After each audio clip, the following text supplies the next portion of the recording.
late spring of 1963. A Tuesday afternoon warmer than most, Gregory Peck walked through the parking lot of Universal Studios, script pages folded in his jacket pocket, thinking about tomorrow's scene. The sounds of Hollywood in motion surrounded him, hammers on distant sound stages, somebody yelling about a lightning problem, the rumble of trucks carrying equipment, then something else. A voice, young, clear, carrying across the asphalt. He stopped. Not because he recognized the words immediately, but because of the cadence, the rhythm, the weight behind each syllable. He turned toward the sound near the studio commissary. Beneath a magnolia tree heavy with white blooms, a girl stood alone. Maybe 12 years old, dark braid school uniform, a worn paperback book open in her hands. She wasn't reading. She was reciting, eyes closed, committing something to memory. And the words she spoke were his weight. Because what happened in the next 20 minutes would reveal something about Gregory Peck that even his closest friends didn't fully understand, something he'd carried since the day he first read Harper Lee's manuscript. A connection so profound that it had changed not just his career, but his understanding of what it meant to use fame for something larger than yourself. In this moment, unrehearsed and unexpected, would become part of Hollywood's quiet mythology. The kind of story people tell when they want to explain what grace looks like. What happens when a man lives his principles not because cameras are rolling, but because he cannot do otherwise? The girl's voice rose and fell. In the name of God, do your duty. In the name of God, believe Tom Robinson. She stumbled slightly on believe, started again. More confident this time, Gregory stood 15 feet away, hidden partially by a parked car, watching, listening, his jaw tighten. Not from anger, from something else, recognition. This child understood. She wasn't just memorizing lines for school assignment.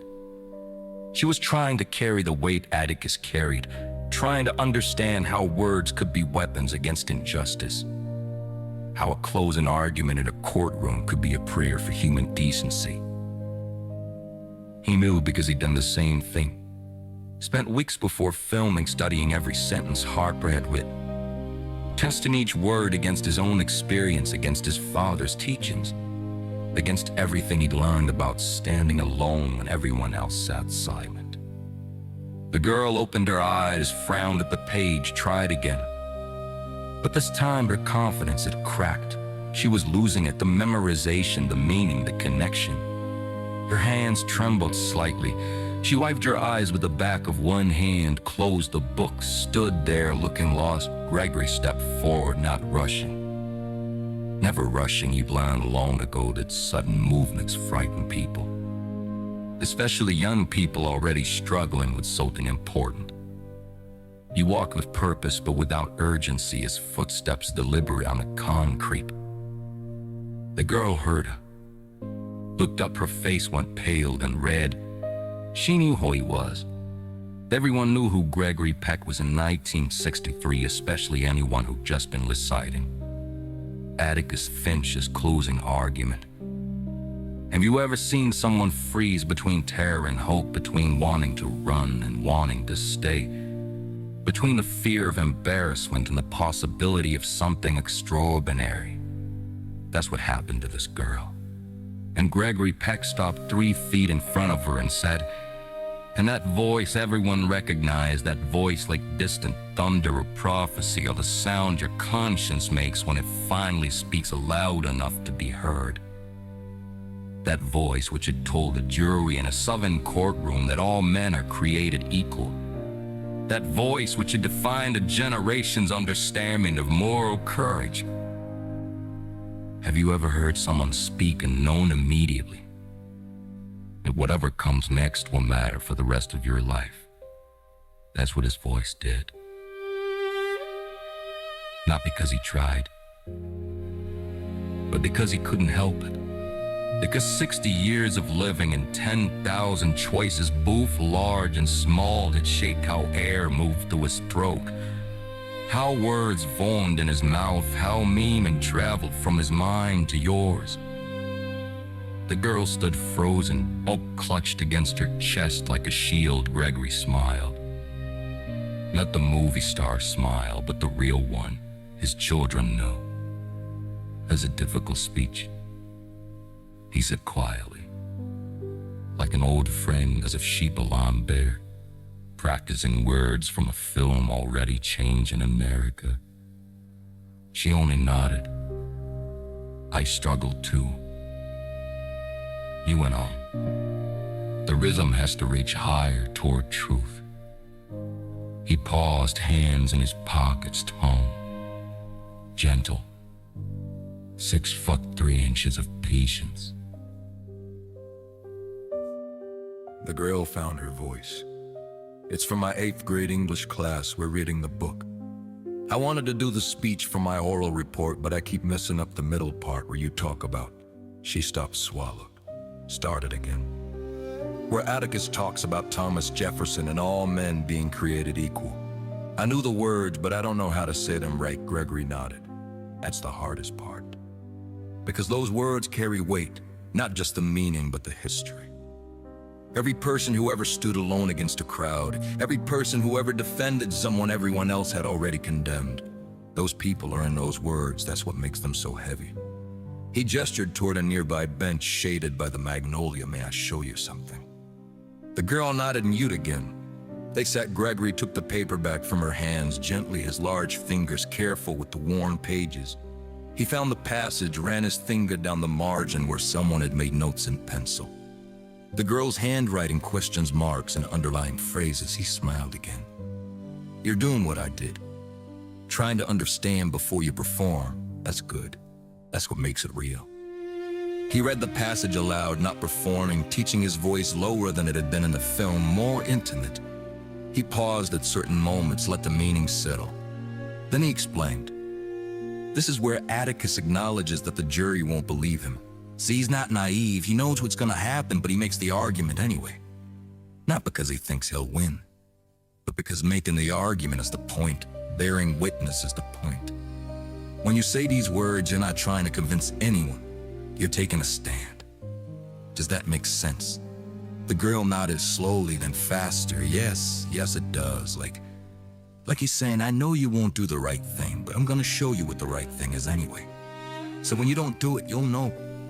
You'll always know. Gregory looked at her fully, then his eyes, that deep brown that seemed to see through surfaces into substance. You understand it perfectly. That's exactly what Atticus is doing. That's exactly what anyone who stands for justice is doing. Sometimes losing the right way is more important than winning the wrong way. Do you believe it? The girl really thought her forehead creased. Finally, she said, I think so. My mom says that too. About how we marched in Birmingham last year, she said, we might not change the law today, but we change what's possible tomorrow. Is that the same thing? Gregory's jaw tightened. The same tale he'd shown in the film when Atticus faced the mob outside the jail. When principle collided with danger. When standing up meant standing alone. He said, that's exactly the same thing. Your mother is right and brave, and you're learning what matters. Not everyone does. What's your name? The girl told him her full name, then added, my teacher says I should do a different speech, something easier, maybe Scout's part instead. She says the closing argument is too hard for a kid. Gregory shook his head. Not harsh, but definite. Your teacher's wrong, not about it being hard, but about whether you should try hard things. Atticus would tell you to try. Harper would tell you to try. I'm telling you to try, and I'm gonna help you. He spent the next 15 minutes working through the speech with her, breaking it into sections. Explaining the rhythm, the places to pause, the moments where Atticus's emotion shows through his lawyer's control. The girl listened, asked questions, tried phrases, got them wrong, tried again, got them better. Gregory never rushed her, never lost patience, treated her questions as if they came from a colleague, not a child. Have you ever watched someone teach and realized you're seeing what they were meant to do with their life? This was that Gregory Peck with a paperback book and a struggling student under a tree heavy with flowers. No cameras, no audience, no reason to be kind except that being kind was who he was. That principle he kept talking about, that stand you take because you cannot do otherwise. This was what it looked like when nobody was watching, when the only reward was knowing you helped someone understand something important. When fame meant you could stock your day and make someone's day extraordinary. The girl practiced the full speech, start to finish, still imperfect but different now, wrote it. She understood what she was saying and why it mattered. When she finished, Gregory stood, offered his hand. The girl shook it, her grip firm, her eyes bright. He said, "You're gonna do well, not because you'll be perfect, but because you'll be true." That's all Atticus ever asked for. That's all any of us can ask for. Be true to what's right, even when it's hard, especially when it's hard. The girl nodded, clutched her book, then said in a rush, "Mr. Peck, thank you. My mom's not going to believe this. She loves you. She cried at the end of the movie, the part where the black people stand up when you leave the courtroom. She said that's how it should always be, people standing up for people who stand up for them." Gregory's voice dropped lower, more serious. "Tell your mother she's right, and tell her thank you for marching, for teaching you these things, for raising someone who cares enough to memorize a speech about justice that matters more than anything I'll ever do in a movie." The girl promised she would. Gregory watched her walk away, book pressed against her heart, braids swinging purpose in her stride. He stood under the magnolia tree for a long moment, thinking about Harper, about Atticus, about all the children who were reading that book and watching that film and learning that one person standing alone could change everything, or at least could show everyone what change should look like. He thought about his own children, about what he wanted them to learn from how he lived, not just what roles he played, about the difference between performing courage and embodying it, about how the real test comes in moments nobody sees, when there's no reward except knowing you did what was right. 3 days later, Gregory got a letter, forwarded from the studio to his home, from the girl's mother. 2 pages thanking him, explaining that her daughter had given the speech in class and received a standing ovation. Explaining that the teacher had apologized for doubting her. Explaining that this moment had changed how her daughter saw herself, as someone who could do hard things, as someone whose voice mattered. Gregory put that letter in his desk drawer, with other letters from people whose lives had intersected briefly with his people he'd helped when he didn't have to, when nobody was watching, when the only reason was because it was right. Years later, in 1997, during one of his speaking tours, Gregory told a version of this story. Not naming names, not claiming credit, just illustrating a point about why To Kill a Mockingbird mattered. About how art doesn't just reflect values, but teaches them, spreads them, makes them possible for people who might never have encountered them otherwise. An audience member asked if he stayed in touch with the girl. Gregory smiled. Said he didn't know where she was, hoped she was going well. Hope she remembered that afternoon, not because she met a movie star, but because she learned something about herself, about her capacity to do difficult things, about the weight and power of words spoken with conviction. But what he didn't say, what he kept private, was this: that girl became a civil rights attorney, spent 40 years defending people nobody else would defend, using words the way Atticus used them. The way Gregory had shown her they could be used as weapons against injustice, as bridges toward understanding. She never forgot the lesson, never forgot the kindness, never forgot that fame wielded gently could change a life. This is what Hollywood used to mean, not just entertainment, not just escapism, but something more, a place where people understood that talent came with responsibility, where being recognized meant being accountable, where the question wasn't just what role you played on screen, but what role you played when the camera stopped. Gregory Peck understood this, lived it, made it look effortless when it was anything. But if you remember when movie stars were moral leaders, when Atticus Finch wasn't just a character but a way of life, when one afternoon under a magnolia tree could matter more than any premiere or award, this channel is for you. Share this story with someone who remembers when dignity wasn't negotiable, when helping someone mattered more than being seen helping someone. Like if you believe these moments still matter, subscribe to keep this era alive.